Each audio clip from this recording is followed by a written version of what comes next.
Hi, and welcome to another episode of Smiling While Struggling. I'm your host, Faith Spinell, and I'm with Sandra Marwalt, your favorite. Yes, and today we're going to be talking about self-diagnosis. But before we get into it, how are you doing today? On a surface level answer, or you want a deep answer? Which one do you want, Faith? Whichever one you want. I'm just so sad. No, I'm joking. I am doing wonderful. Serving looks, slaying. How are you? I am doing good. That was a bit scary, I'm not gonna lie, whatever you just did there. Thank you. But I'm doing good other than that. I love that. Yeah, excited to be talking about today's topic. Me too. So, what is self-diagnosis? For those of us who don't know, which I feel like most people know what that is, but we're talking about in terms of mental health related stuff today. According to Cleveland Clinic Health Essentials, self-diagnosis is when you draw your own conclusions about your symptoms instead of seeing a healthcare professional. Ooh. And of course, we're talking about this in terms of mental health related issues. So it can also be done with any other medical conditions, physical ailments, things like that. But we're just focusing on the mental health aspect of self-diagnosis today. That is what self-diagnosis is. Have you ever heard of it, Sandra? Yes, I see it all the time on TikTok because I am brain rot. I see. I got so excited there. Yeah, that was a bit too exciting. No, it's like, when you haven't been heard your whole life and someone finally gives you a platform to be heard. That's what Faith is doing right now. And I'm regretting it. I love that for you. Thank you. So basically, I would hear it all the time on TikTok or social media, whatever. And it would be like, do you lack attention spam? Do you have so many tasks that are unfinished? Are you in your room right now and it's not clean and your laundry's on the floor and you haven't finished reading your book? You must have ADHD. That's what I would hear all the time. And I would be like, oh, maybe you're right. And maybe they were right, but that's not what happens in all cases. Absolutely. A lot of the times it could be people who may be experiencing these generic symptoms like a messy room, unfinished book, things like that.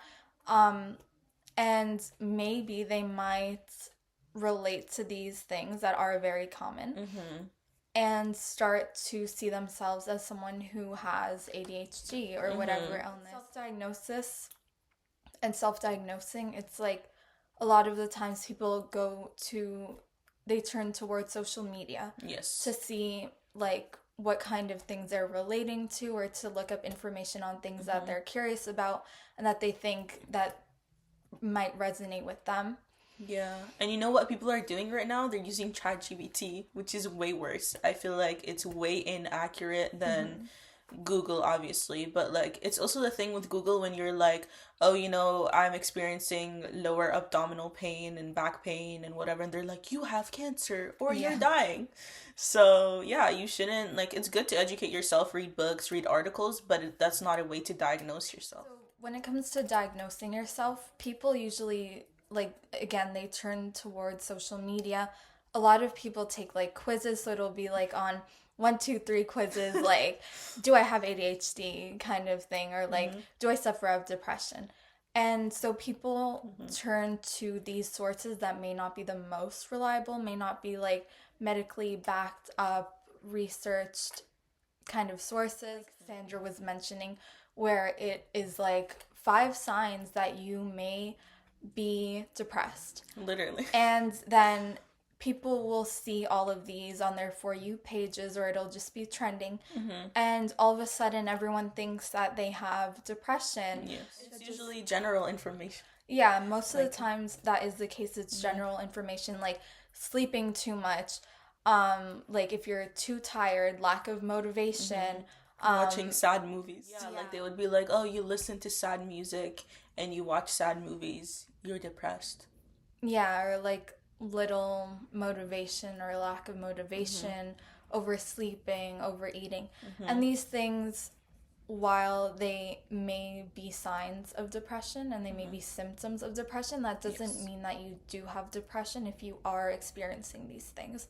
Literally. But with these videos, what happens is that they kind of like grasp onto things that could be kind of like relatable, and then most people will see it and they'll think like, oh, wait a minute, I experienced that, so does that mean I might have depression? And then maybe someone who sees that, like a TikTok video, will then start searching up like a YouTube video, or some, like they could just go down rabbit holes, and usually it's not the most like reliable sources. It could just be someone in their room who's like listing off something they read on like a BuzzFeed quiz, and now they're making a TikTok video, and then that TikTok video found you, and now you're questioning whether or not you have this new mental illness. Yes. Oh, and it's also like gonna stress you out. It's creating unnecessary anxiety and stress on your body that you don't really need. Yeah. Yeah. So who is more likely to self-diagnose and why? What I found when I was reading about this, it's mostly young people, Gen Z, who are more likely to self-diagnose. It's just more spoken about among like younger generations, and yeah, like I feel like since it's more spoken about, it's easier to kind of find information and relate to it. Sometimes you want to feel seen and you want to belong to a community and you want to be acknowledged and loved. Thank you. And so it's easier to self-diagnose because you want to feel seen, and your experiences, like, you want them to be validated, and that's okay. Your experiences are valid, but it doesn't mean you should just get a free-for-all and self-diagnose away. Yeah, I agree. There is definitely like a component of like wanting to have a community, or wanting to feel less alone because maybe you are going through something. But what is unhealthy is like kind of picking what you think it is without having the professional knowledge of like what it could actually be. And then like maybe you actually have something else, but the first video you could relate to a few of the things that were mentioned, and now you're researching it, and now there could potentially be a misdiagnosis and a self-diagnosis. Like, I went and got diagnosed with ADHD, but I wasn't expecting anxiety. It's just a package, baby. But like, I didn't know I had that. So you could be going in for a diagnosis for something, and it could be something totally different. You never know. You have to talk to a professional. Yeah, because they're the only ones who can like actually diagnose you. Literally. Since they are trained and they have the knowledge, and it's not just like a bunch of videos that they saw with like general basic kind of information. Could you imagine? They're like ChatGPTing their diagnosis. No, that would be crazy. So is self-diagnosing harmful? And if so, who does it hurt? Do you have any idea? Yourself and the people around you. Yes, yourself and the people, I would say, who have the mental illness that you are self-diagnosing. That's true. With. So let's say Sandra is self-diagnosing with OCD, and she is going around kind of telling people that, and yeah. It's like people who are like, who don't have a mental illness, and they're like, sorry, I'm stimming right now. I have ADHD, I'm stimming. And it's like, people with ADHD don't even say that very often. Like, at least in my circle, I don't really hear that very often. And I hear that online where people are like, I'm just so hyper fixated on this right now. I can't. Like, it's my ADHD. And they're not even diagnosed with ADHD. It's not quirky, babe. Yeah, so like a lot of the times it'll like create an image that maybe isn't true to what it is actually like living with something, like living with a certain mental illness. So it's harmful for yourself because you don't want to be misdiagnosed. Like, of course you want to have the right diagnosis for yourself so you can receive the proper treatment. But it's also harmful for people who are actually diagnosed with that illness, and now you're spreading some misinformation about what it's actually like, because you're like, oh yeah, I do have OCD. Like, I get really stressed out when things aren't put in place. And although that could be a symptom for someone who does have OCD, relating to that one thing doesn't mean that you have that thing all of a sudden, because it's like, oh my gosh, I do that too, you know? And then you go around saying, like, I have OCD, and you may say things that aren't necessarily, they don't necessarily reflect what an actual experience with OCD is like. So Yeah. it's harmful for the people who are self-diagnosing and for the people who have a diagnosis and unfortunately are being represented by people who are self-diagnosing. Literally, you're self-diagnosing and you're acting all quirky when in reality a mental illness is not quirky, it's not fun to have, it's not goofy, it's not silly, it's not trendy. It's just a thing that people deal with and it's hard. It's not, obviously people have struggles that they don't talk about and you don't know how hard someone has it. So don't go up to people and being like, "Oh, I'm just so quirky. I'm mentally ill." Excuse me? Also, don't make people's life around you hell just because you're self-diagnosing in the terms of like, oh, I didn't answer your text, sorry. I have ADHD. I don't really put effort into this thing because it's just my ADHD. I forget you existed. That's why I didn't text you. It's my ADHD. First of all, you don't have a formal diagnosis of ADHD. Second of all, even if you did, people with ADHD wouldn't like they try their best to do certain things, but it doesn't mean they're not able to do anything. Yeah. And they're not able to put the effort in or anything like that. And I think people should have really clear boundaries. If they have a struggle, they communicate it to the other person and they don't necessarily have to make anybody's life hard. I agree. Thank you. Sometimes the information that you are, like the sources that you are getting your information from may be unreliable. So you may think you're getting like the proper symptoms of depression, when in reality it's like a poorly researched video that someone posted, a poorly researched 30-second video, and you think you're getting accurate information on something, but it's not accurate, and all of a sudden the misinformation becomes what you think is fact. And so that is harmful for Yes. sure. You have to be so careful with where you get your information from. If you are doing research on something that you think you potentially have, make sure it is a reliable source, Yes. a trusted source, something that actually has research. I do not recommend going on TikTok or YouTube or Instagram or anything and just scrolling symptoms of whatever. Not to say that there's nothing helpful there at all, because there are definitely people who put in the research and they do a great job Yes. at summing things up or explaining things in a different way. But you do have to be careful, because a lot of the times it's just made as like a trendy little video, and then all of a sudden you are stuck with some information that is incorrect. And it's like usually like a popular sound and a guy going like, "Oh, symptoms you have," and he's doing this with his hand, and then 1, 2, 3, 4. Yeah. Like if I was someone who is like having like a serious mental illness, who has a serious mental illness rather, and I see this video, I feel like it's a mockery. Yeah. Like what kind of, it's not funny. So in short, it's harmful because it could spread misinformation. It could lead to improper care and treatment towards the person who is self-diagnosing. It can also perpetuate misconceptions about the actual illness, and people will start to perceive it as something it is not because of the misinformation. And I feel like one of the most important things is that when people self-diagnose, they often see it as like, okay, I know what I have now. There's no need to speak to a professional. Literally. And that is very, very wrong. You should not self-diagnose. And that is not, even if you do have a diagnosis, like from a professional, that's not an excuse to like, okay, I don't need therapy anymore. I know what I'm going through, you know? No. That's it. Like, I have a name to what I'm going through.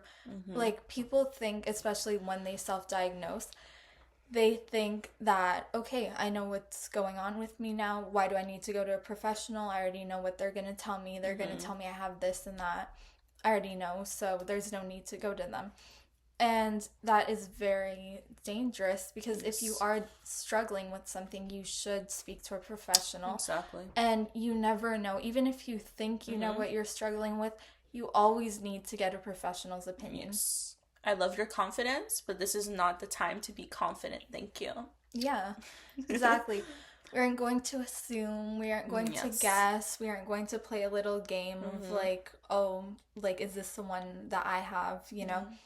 Probably the biggest problem with like Mm-hmm. self-diagnosing is that it like it could potentially it could potentially lead to improper care and Mm-hmm. treatment, and also it could prevent you from seeking out Yes. actual help.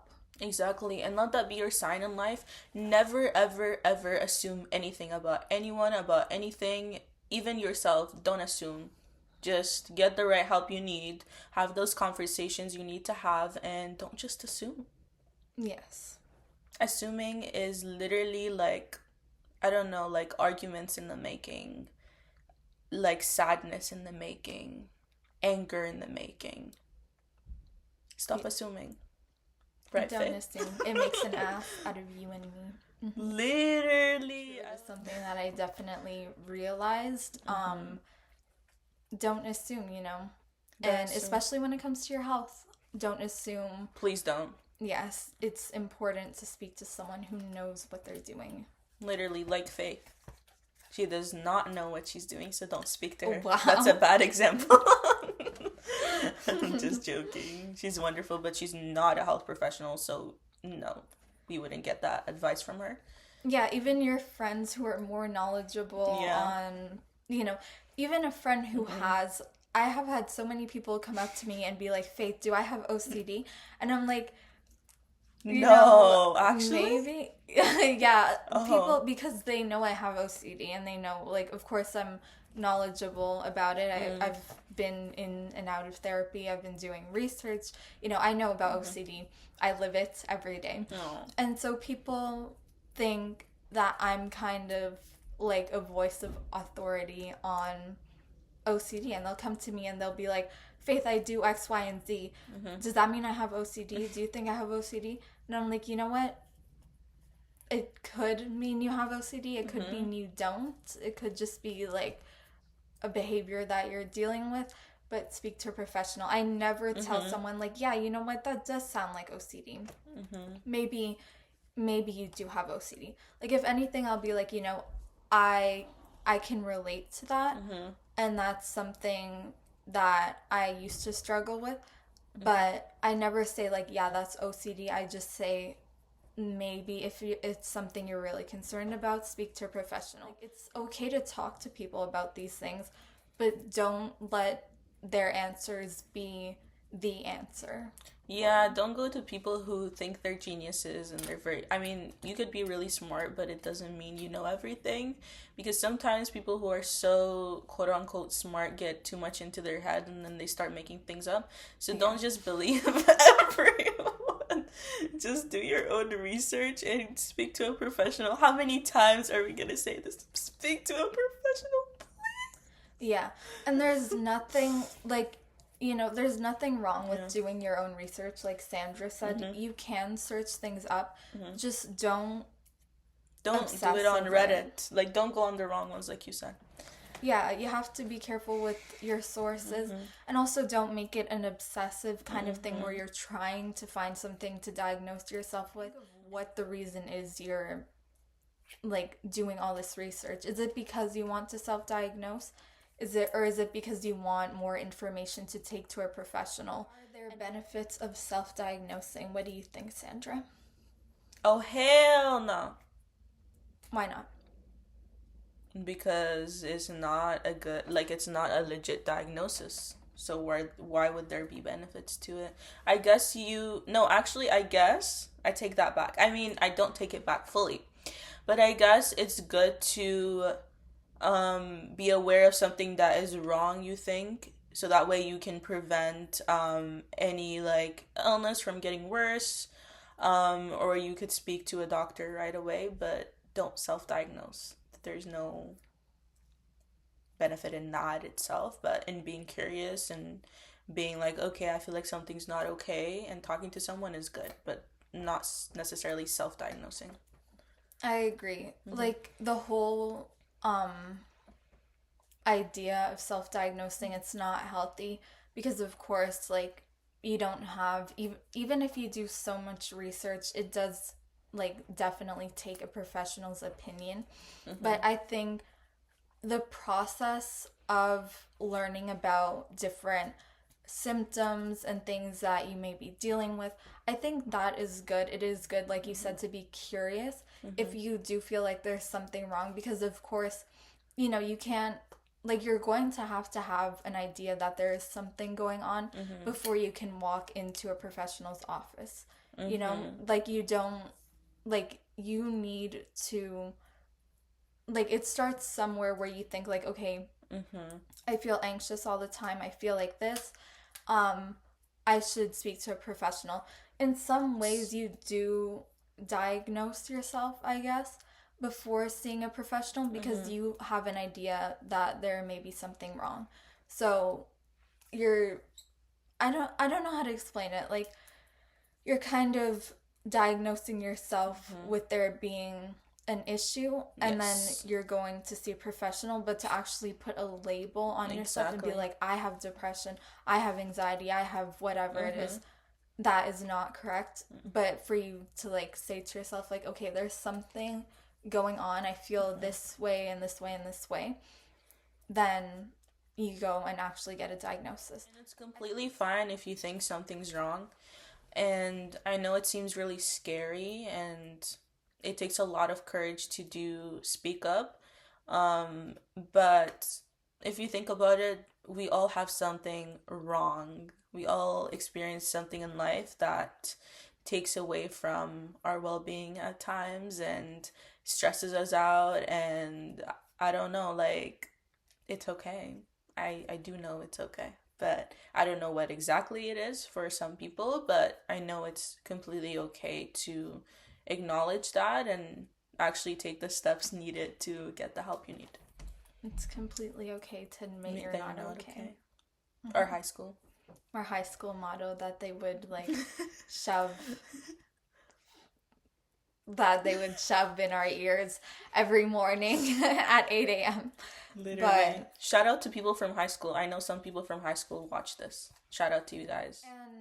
and another benefit, I feel like it could help you feel less alone when you're researching things and you're seeing things that like you may relate to, because I feel like one of the reasons why people self-diagnose is because they're looking for maybe an answer, a label, a reason for their behavior, whatever it may be.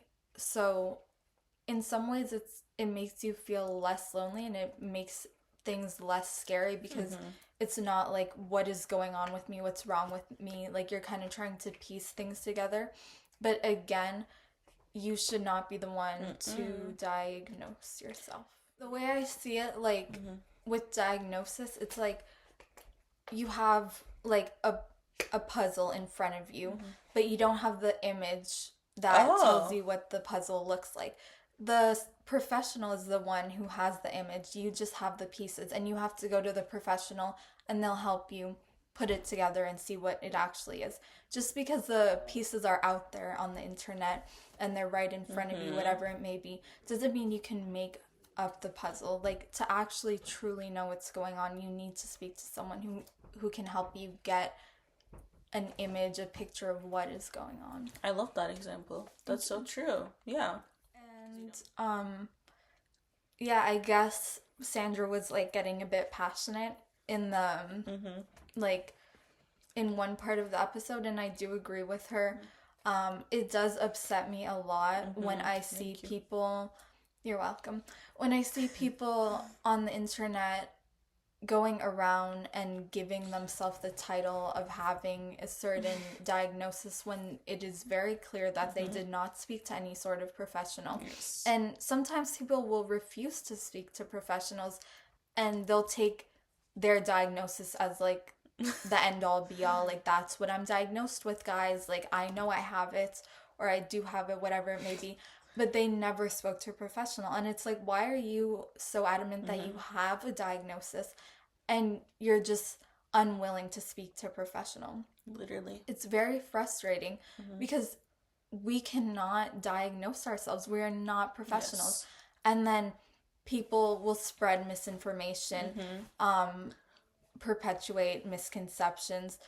Literally, it's just not, it's not productive. It's not healthy. It's not right. You aren't helping yourself. You aren't helping anyone else. It's just not good. It's not it. It's not beautiful. It's really frustrating. It's really frustrating seeing people do that.